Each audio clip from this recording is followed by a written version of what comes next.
A pré-existência do Filho de Deus. De volta à doutrina apostólica.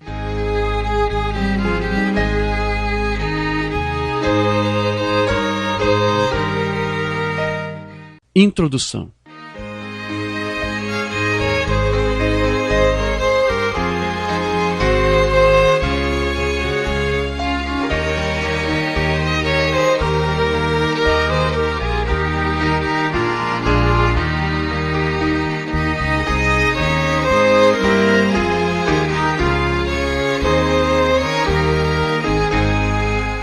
Algum tempo atrás, nós ministramos um tema intitulado A Mensagem de William Branham versus Teorias Unicistas, onde mostramos algumas das diferenças entre a mensagem do irmão Branham com relação ao que é ensinado pelos grupos denominacionais unicistas. O irmão Branham não concordava com inúmeras de suas proposições, de tal maneira que é possível facilmente fazermos uma lista comparativa entre a doutrina unicista e o seu próprio ensino. Ao obtermos uma distinção clara entre as duas doutrinas, verificamos que o irmão Branham realmente não poderia ser um unicista como ele mesmo afirmou inúmeras vezes.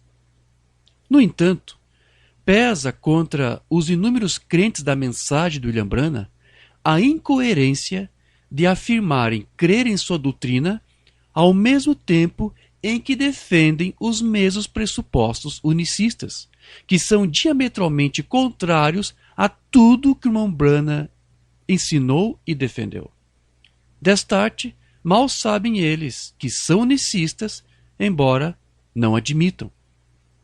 Um tema que o profeta defendia em seus sermões, o que nos prova mais uma vez que ele não era unicista, tendo em vista que os unicistas denominacionais combatem isso obstinadamente, é sobre a pré-existência do Filho de Deus, nosso Senhor Jesus Cristo. E pelo fato dos crentes da mensagem do William Branham ser simpatizantes do unicismo denominacional, tal tema também é muito combatido por eles, pois é inadmissível para os tais crer em uma doutrina modalista que faça do Filho o próprio ser de Deus e ao mesmo tempo concordar com o irmão Branham sobre o ensino bíblico e apostólico de que o Filho estava na glória junto ao seu Pai, atuando como o agente da sua criação. Portanto, nenhum crente unicista da mensagem poderá aceitar o ensino do William Branham sobre a pré-existência do Filho de Deus. As desculpas criadas por eles são sempre as mesmas. O irmão Branham deu apenas uma opinião pessoal que depois mostrou estar errada. Ele não tinha toda a revelação da deidade quando mencionou tal coisa. Não, ele era um trinitário na época e etc. Mas para alguém que está realmente disposto a aceitar todo o ensino do William Branham acerca da deidade, deve considerar cada declaração sua sobre esse assunto não como uma opinião pessoal, mas como um assim diz o Senhor. Pois como ele mesmo veio afirmar, tudo o que ele disse com respeito às Escrituras, tratando de dizer exatamente da maneira como foram escritas, nunca precisou passar por um reajuste ou correção, visto que ele apenas se limitou a dizer da maneira como a Bíblia o disse. Mensagem Contagem Regressiva, 9 de setembro de 62, parágrafo 11. Ele vai dizer: então eu, por esses 32 anos de ministério... Bom, na verdade o irmão Branham iniciou o seu ministério em 1933. Sendo assim, naquele ano de 62, fazia 29 anos que ele estava ministrando. Porém, como o profeta veio a falecer em 65, isso somou um total de 32 anos de ministério.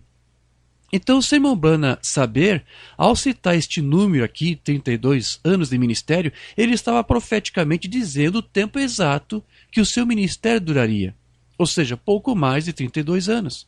Portanto, o que ele vai dizer aqui agora serve para todo o tempo em que ele ministrou a palavra de Deus. Por esses 32 anos de ministério, eu tenho tentado ficar fiel à palavra. Eu não sei de nada que eu alguma vez tivesse que alterar, porque eu somente li isto da Bíblia.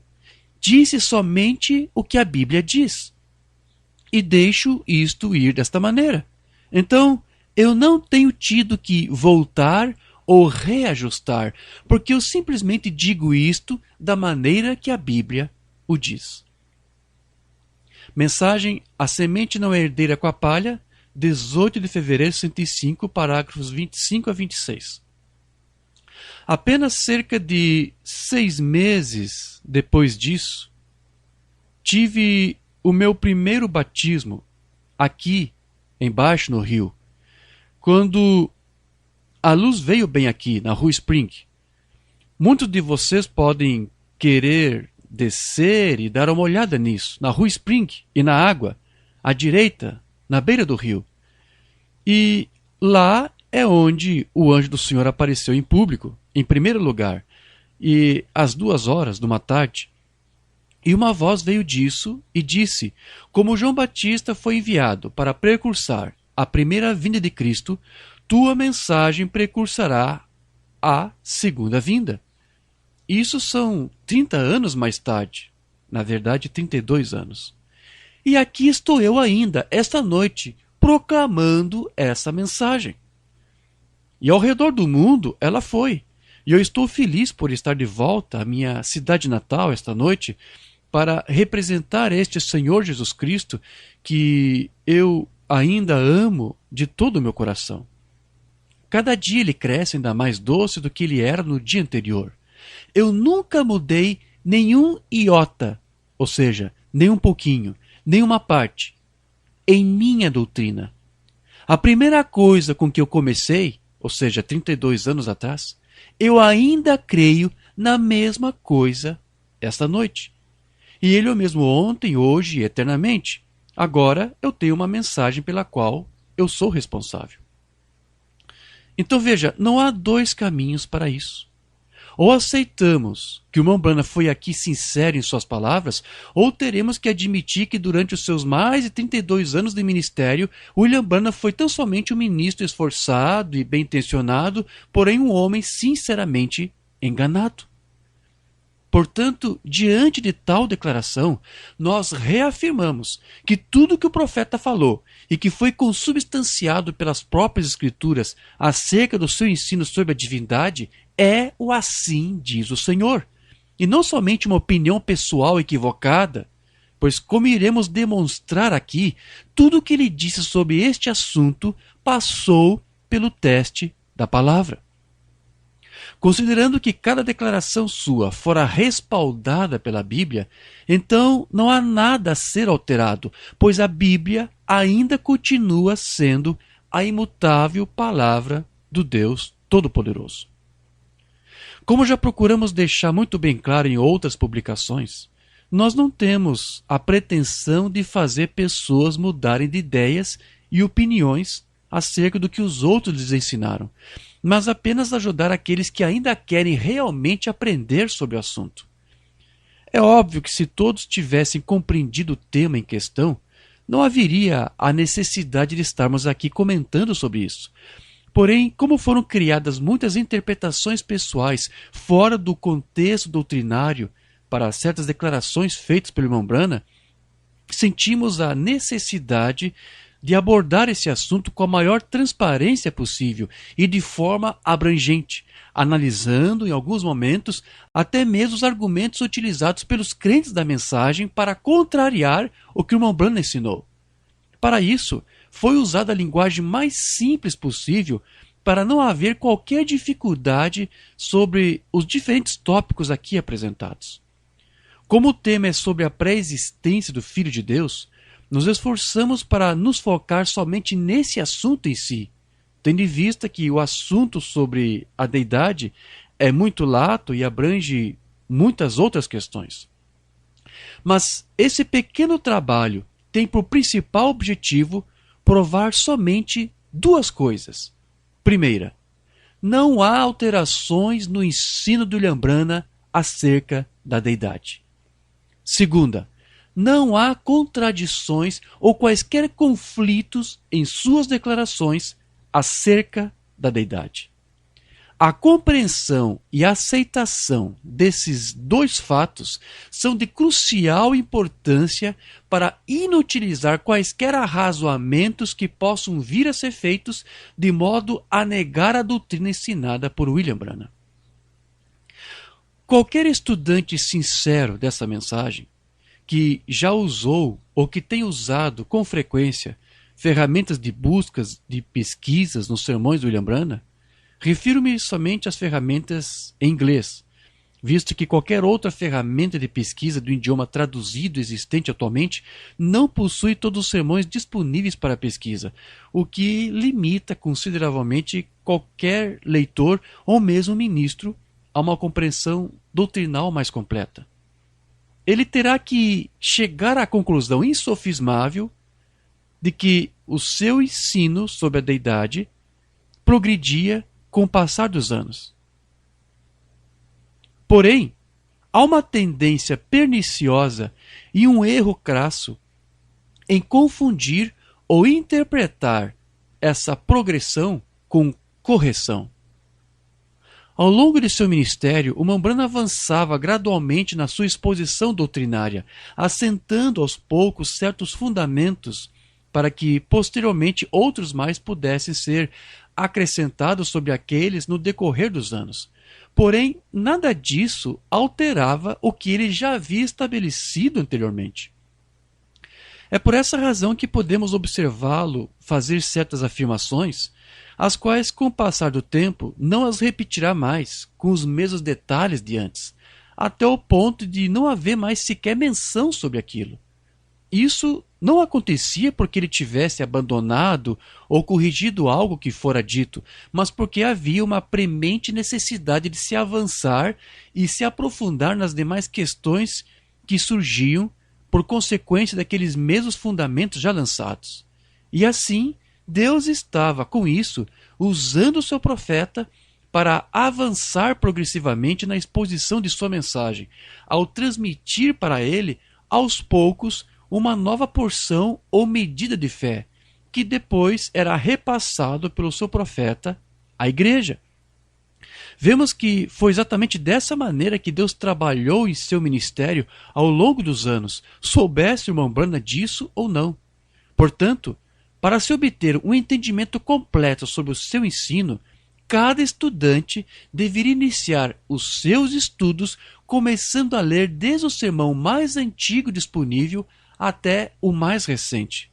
Pois ao fazer assim, não somente compreenderá mais harmonicamente a sua doutrina, como também perceberá o avanço doutrinário que seguia com o passar dos anos.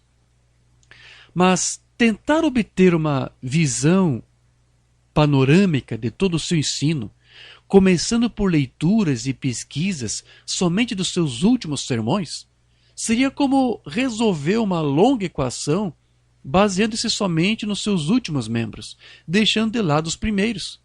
Ou tentar compreender toda a história de um livro ou mesmo de um filme, acompanhando somente as cenas finais. No caso da equação, o desespero será em tentar adivinhar quais seriam as primeiras incógnitas e os seus respectivos valores, arriscando-se em intermináveis deduções evasivas e infrutíferas. E é exatamente esse caminho que muitos acabaram seguindo. Por não possuírem o quadro doutrinário completo, alguns começaram a criar ideias e a forjar suas próprias suposições interpretativas para cobrir certas lacunas, criando dessa maneira fundamentos falsos e hipotéticos. Em consequência disso, ao invés de pôr à prova aquelas suposições que foram criadas para se corrigir um eventual erro, o que se tentou fazer foi forçar tudo mais a se adequar àqueles mesmos falsos fundamentos que foram admitidos como certos e irrepreensíveis.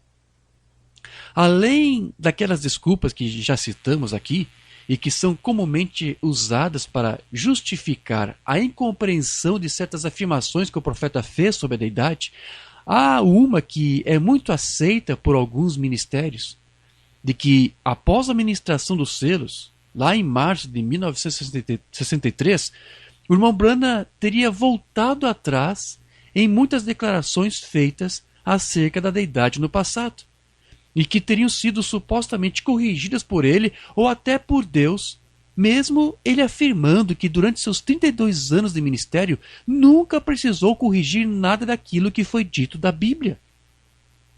O resultado disso não poderia ser mais desastroso, pois essa interpretação converte William Branham em um profeta que esteve enganado durante 30 longos anos de ministração e que somente por pouco mais de 2 anos teria falado mais corretamente. Como dissemos, converteram progressão em correção. As pessoas que fazem isso dentro dessa mensagem possuem o mesmo espírito daqueles que diziam para o profeta que ele estava com razão somente quando discernia os corações, mas que não tinham, assim diz o Senhor, quando pregava a doutrina. Porém, sabemos perfeitamente que tudo isso é uma obra de Satanás para invalidar o ensino do profeta de Deus e cegar o povo a fim de assentá-lo em fundamentos movediços. Capítulo 1. Tudo foi criado por meio do Filho de Deus. Há escrituras que mostram e falam sobre a pré-existência do Filho, como em Colossenses capítulo 1, versículos de 12 a 17. Ele, ou seja, Deus, nos libertou do império das trevas e nos transportou para o reino do Filho, Jesus Cristo, do seu amor, no qual, no Filho, temos a redenção, a remissão dos pecados. Ele, está falando do Filho, é a imagem do Deus invisível, o primogênito de toda a criação. O arianismo ou as testemunhas de Jeová usam essa passagem para sugerir que Paulo está dizendo que Jesus foi a primeira criatura de Deus, a mais perfeita de todas. Mas o que Paulo está dizendo aqui é que o Filho foi quem principiou a criação, porque ele a antecede. E é disso que Paulo irá tratar a seguir. Pois nele, ou seja, no Filho, foram criadas todas as coisas, nos céus e sobre a terra, as invisíveis e as invisíveis, sejam tronos, sejam soberanias, quer principados, quer potestades, tudo foi criado por meio dele e para ele. Aqui Paulo não está nos dizendo que o Filho foi a primeira criação de Deus, mas que a criação foi feita por intermédio de Jesus Cristo, o Filho de Deus. E como a criação poderia ter sido feita por meio desse Filho, a menos que ele já existisse antes dela? Então Paulo está nos dizendo que o Filho teve uma pré-existência, e é o que ele vai procurar deixar bem claro agora no versículo 17. Ele é antes de todas as coisas. Nele tudo subsiste. Quem é esse ele? Jesus, o Filho de Deus. No mesmo versículo 17, pela tradução da King James, lemos: Ele existe antes de tudo o que há, e nele todas as coisas subsistem. Na tradução católica da editora Ave Maria diz: Ele existe antes de todas as coisas, e todas as coisas subsistem por ele. Paulo vai nos dizer também, em outra epístola, que Jesus nasceu de uma mulher, Gálatas 4:4. Porém, essa afirmação que ele fez em Gálatas não anula o que ele diz aqui em Colossenses.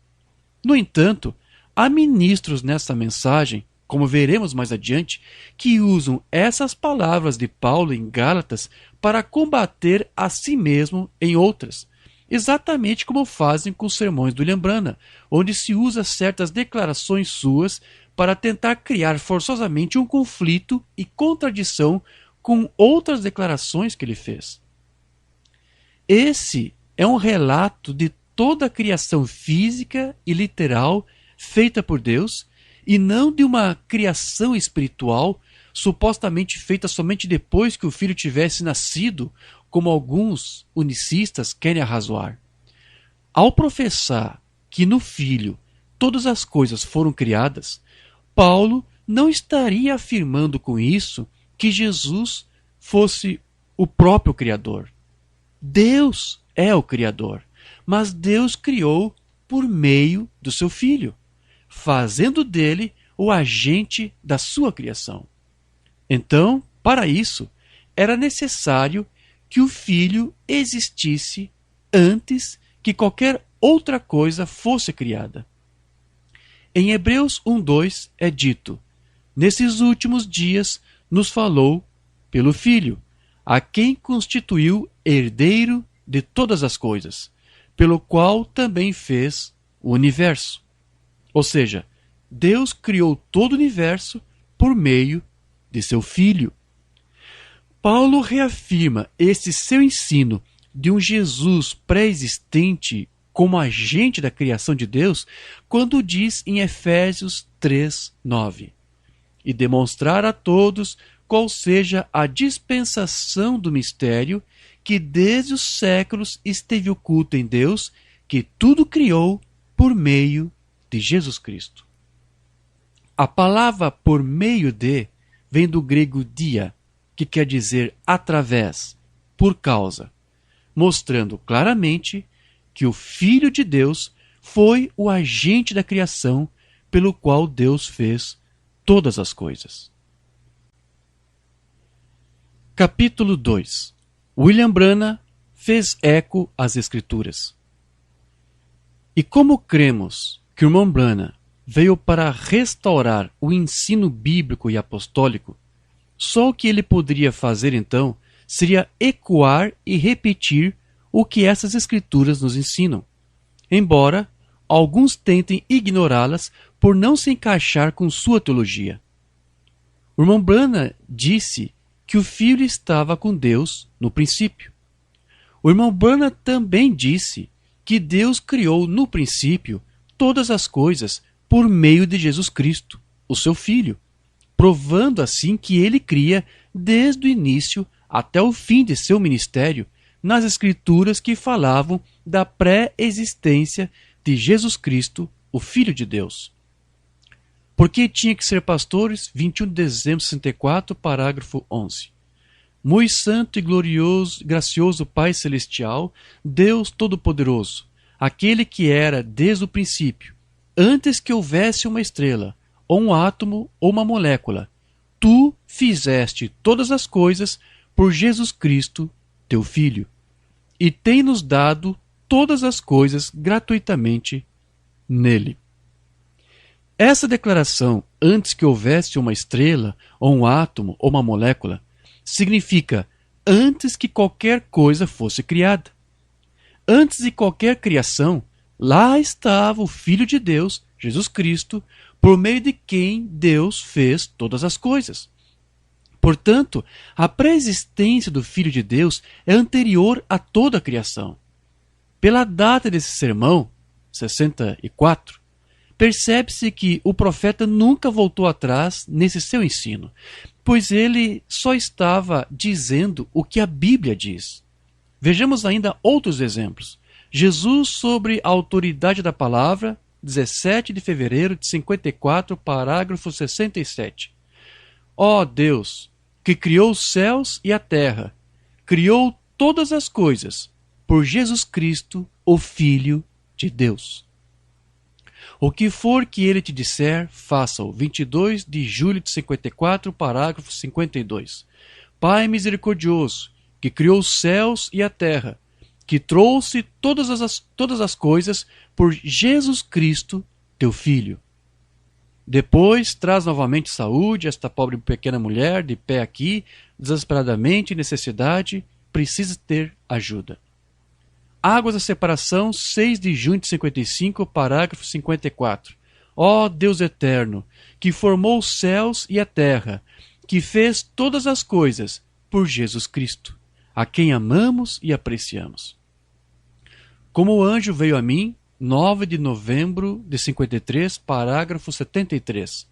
Senhor Deus, que criou os céus e a terra, fez todas as coisas por Jesus Cristo, que está de pé, presente agora para curar o enfermo e o aflito, eu rogo para que tu cures este homem.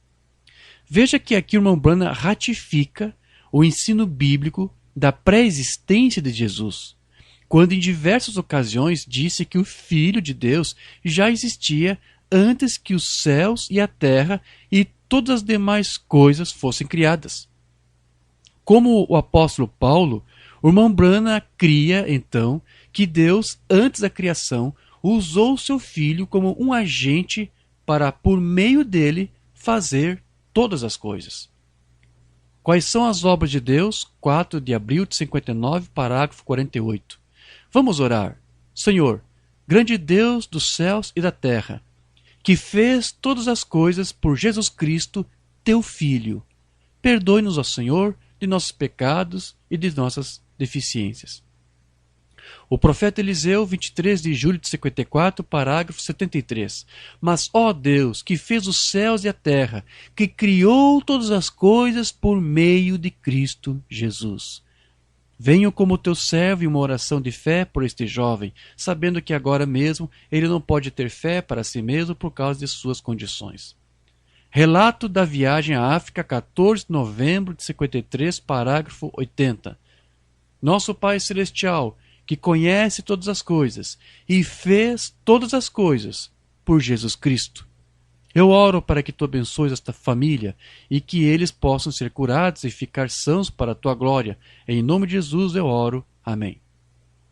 Tempo de colheita, 12 de dezembro de 64, parágrafo 131. Ele fez todas as coisas por Jesus Cristo, e por ele e por seu próprio agrado.